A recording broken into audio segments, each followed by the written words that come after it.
Bom, chegamos ao terceiro candidato. Hoje nós destinaremos 15 minutos para uma entrevista com o candidato Fábio Osterman, que está aqui no estúdio para conversar conosco. A partir de agora, são 9h19, então nós vamos por 15 minutos a partir de agora. Candidato, bom dia, obrigado pela presença aqui. Bom dia, escola. Com vocês, podemos falar um pouquinho mais sobre a nossa candidatura. Perfeito. O senhor representa o PSL e na mais recente pesquisa Ibope, candidato, o senhor aparece com 0,7%. Não, no Ibope eu estou com 2%. 2%? 2%. Eu tenho aqui a mais recente... Bom, 2%. De qualquer maneira, como fazer uma campanha política com esse índice de intenção de voto? Desanima quem está fazendo uma campanha e faltam menos de 20 dias para a eleição, candidato? Não desanima de forma alguma a escola, especialmente se eu levar em consideração o fato de que sou o único candidato que nunca esteve presente em uma eleição. É a minha primeira candidatura, que vem motivada justamente pelo fato de não estar contente, satisfeito com as candidaturas anteriores que vinham oferecendo alternativas que eram mais do mesmo para a nossa cidade. E também o fato de eu ser de um partido que não tem uma estrutura tradicional, uma estrutura com grande tempo de TV, então eu acho que é natural. Mas agora a gente tem quase 3 semanas pela frente, onde a gente tem feito grandes esforços para poder estar levando ao máximo possível de pessoas nossas ideias, nossas propostas.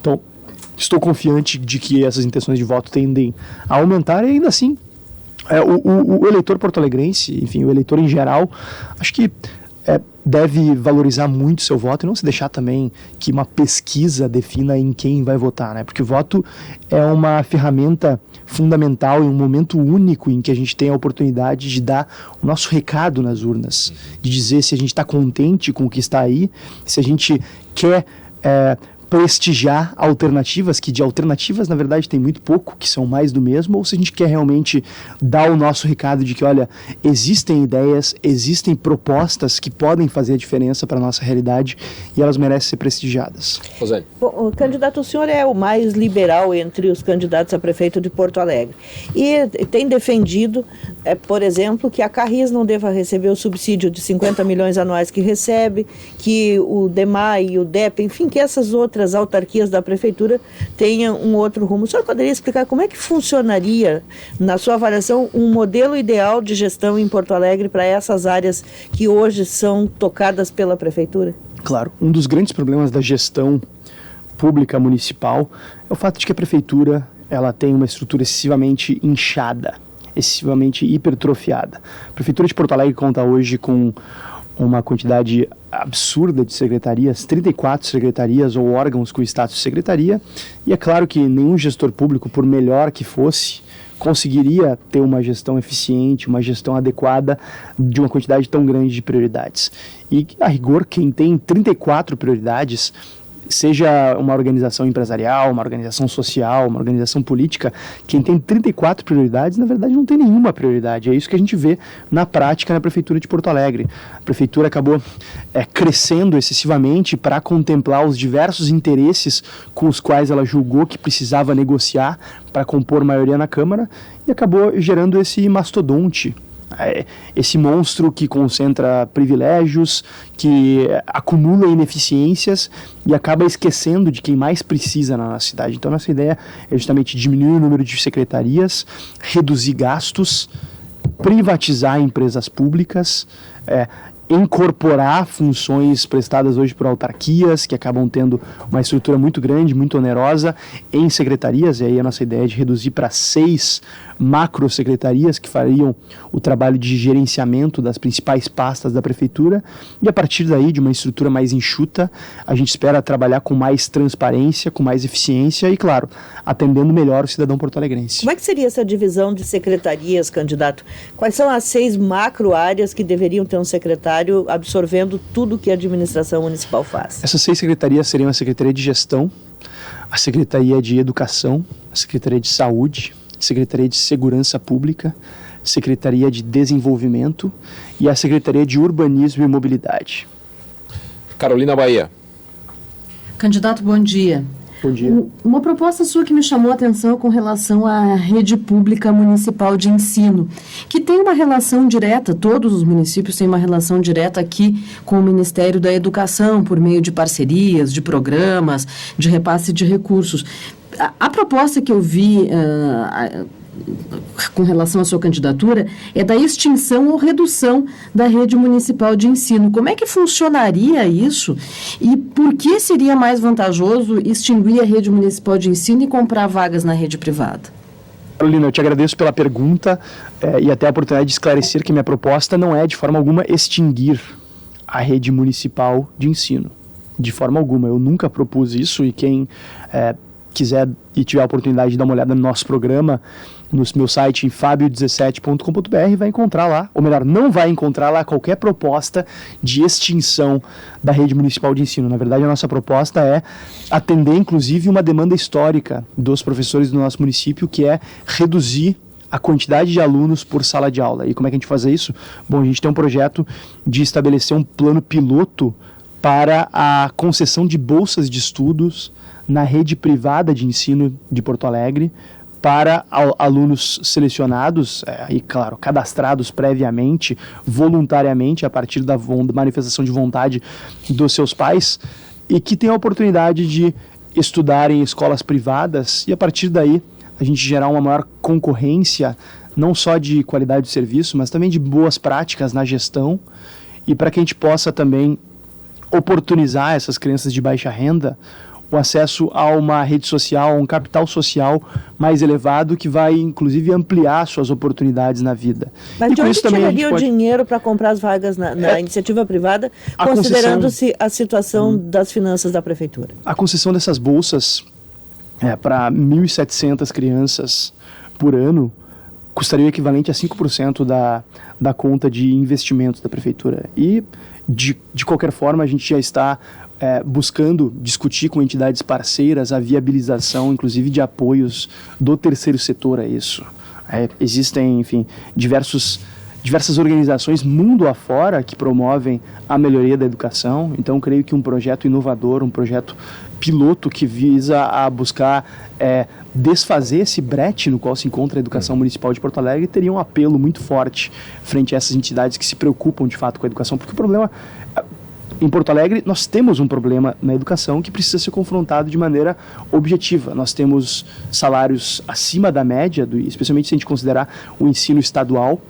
A gente tem uma quantidade relativamente pequena de crianças e jovens contemplados, mas ainda assim o nosso ensino vem caindo nos índices de avaliação. A nossa cidade tem a 16ª melhor educação entre as capitais no que toca ao ensino municipal.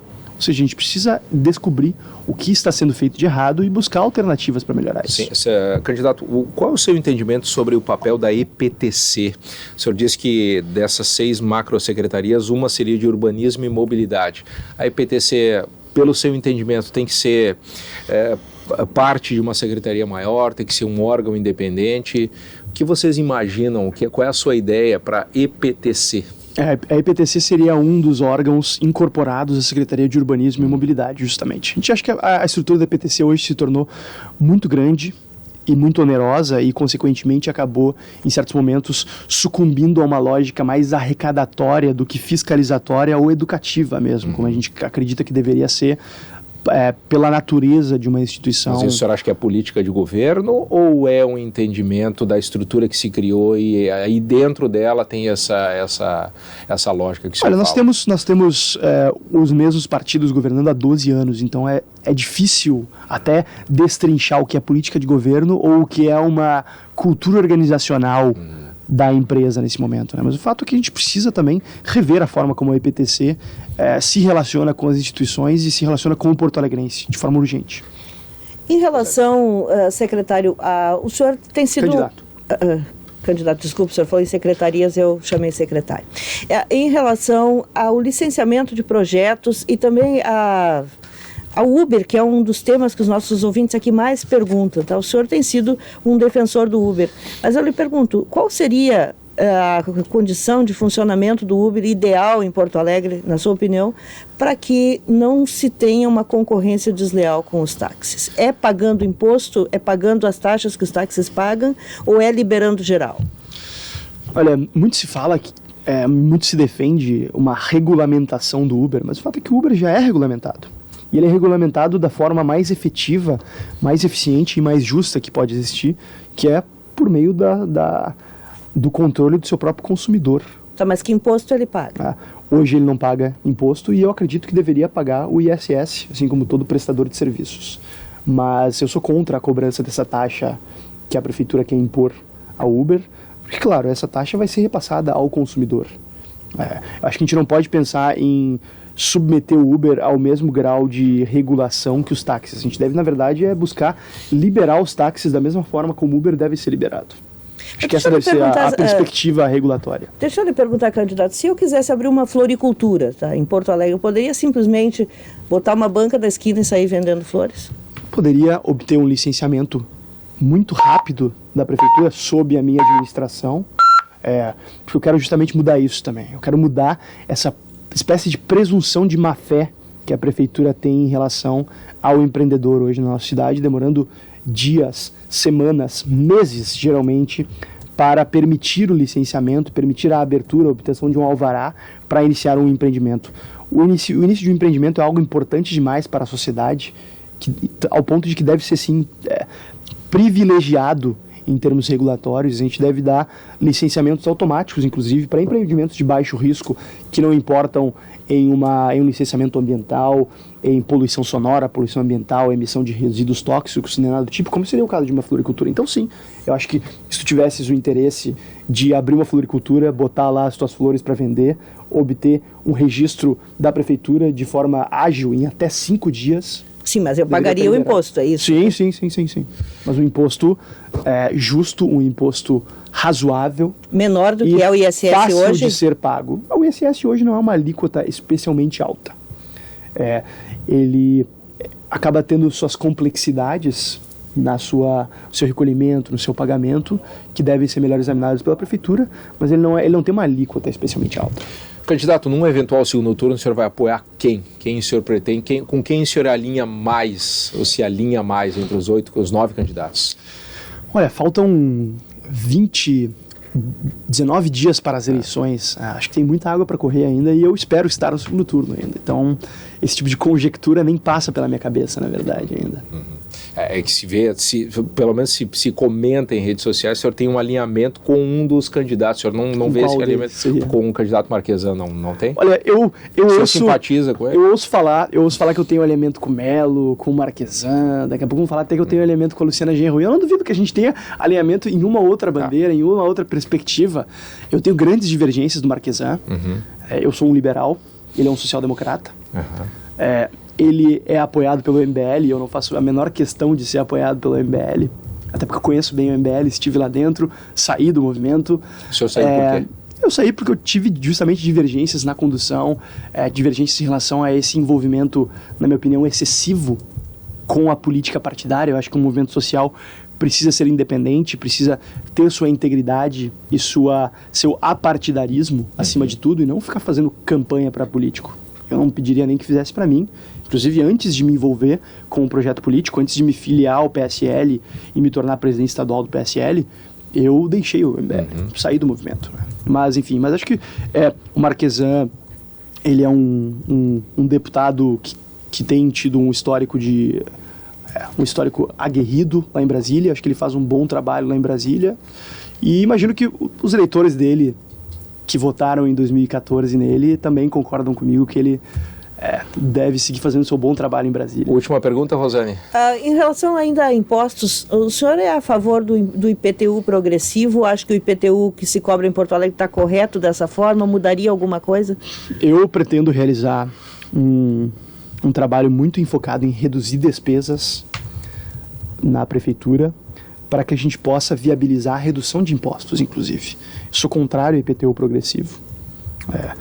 Eu sou favorável a alíquotas planas de impostos, para que a gente para que a prefeitura não gere desincentivos para o cuidado com a propriedade, para o trabalho, para a prestação de serviços. Então eu sou favorável a uma tributação justa, uma tributação igualitária para todos, que não gere distorções e não gere favorecimentos específicos que acabem gerando todo esse processo de captura do governo e de políticos em prol de um capitalismo de compadrio, como a gente vê no nosso país. Tá certo. Candidato Fábio Osterman, muito obrigado pela sua participação aqui. Boa sorte na campanha eleitoral, nos últimos dias que restam para a campanha eleitoral no primeiro turno.